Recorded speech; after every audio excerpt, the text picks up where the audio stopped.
We are English 11AP students at Bellevue East High School whose research project is known as a CBL or Challenge-Based Learning Project.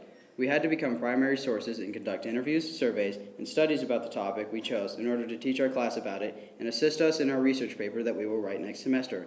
Our project is based around what is sometimes called 20% time or genius hour. We also called it self-guided learning time.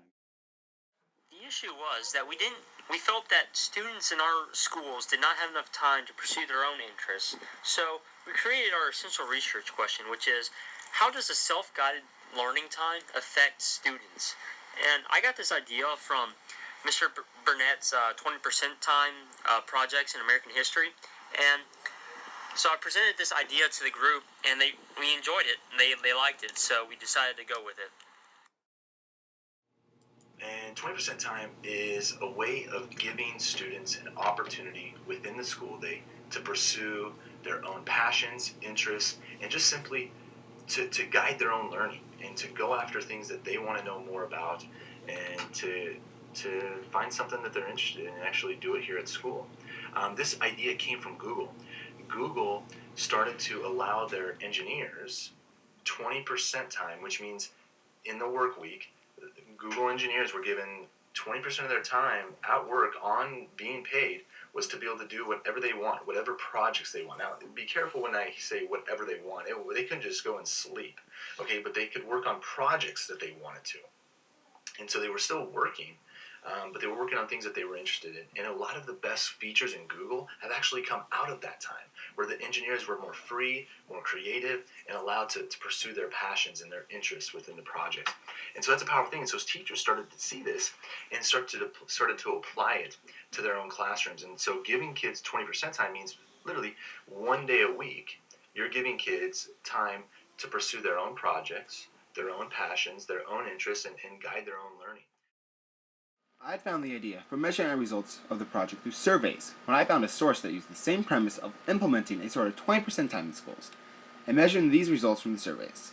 The only difference was that this source's study was meant to reduce the amount of high school drug use. Through these surveys, we found that at the middle school and the elementary school, there was an increase in interest overall, even with the fact that certain students did not participate. We also saw an overall increase in motivation, and lastly, from both schools, we saw a general want to extend the project for more time. We conducted our studies with 2 middle school teachers as guided studies, Mr. Myers and Mrs. McGee, who both teach 8th grade at Mission Middle School. We also went to the elementary schools and worked with Mr. Sims' 4th grade class and Mrs. Boyce's 5th grade class. We also interviewed Mr. Burnett, an experienced teacher who applied 20% time in his classes. So during this project, there were some kids that didn't like that they didn't have as much homework time as they used to, and some of them didn't actively participate at all, which was expected. However, there were some surprises that came out of it as well. We are surprised by the kids who benefited from it, because the kids who struggle in school more because they find it not interesting or really boring really thrived in this project because they had so much freedom and they were able to do something that they really cared about. While the kids that were in HAL, especially Miss McGee's class, really struggled because they thrive in an environment like school that has more structure, and they also spend a lot of their free time on school-related activities, so they weren't really sure what their non-scholastic interests were. Alright, so surprisingly, when we went to the elementary schools, it worked a lot better than at the middle schools, and we think this is because the elementary schoolers haven't gotten used to that structure, the structure of how school works, so they still retain some of their interests. And we also think it's because we actually spent an hour a day for a week at the elementary schools, whereas with Mission we just spent half an hour at the end of every day. So the concentration levels definitely fluctuated from day to day. We think this project would be more effective if it were implemented on a long-term scale, though. How we would implement this in the long term is that we'd incorporate more real-world or self-connecting projects for the students that struggle with school, because they would no longer find it interesting in school, so they make the curriculum more engaging for them as well. And then we'd make 20% time during a time like advisory or break time. That's already time dedicated to schoolwork, so it's more structured, even for the HAL kids. And then we had some things we wanted to look up as well, like internal and external motivation for the students, to see how their minds were working with it.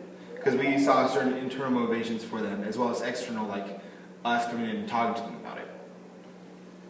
as well as like we just want to see the difference in short-term motivation, like grades. Like usually they will have grades that they will work for a short term, while we want to see a long term of like this is just for your benefit.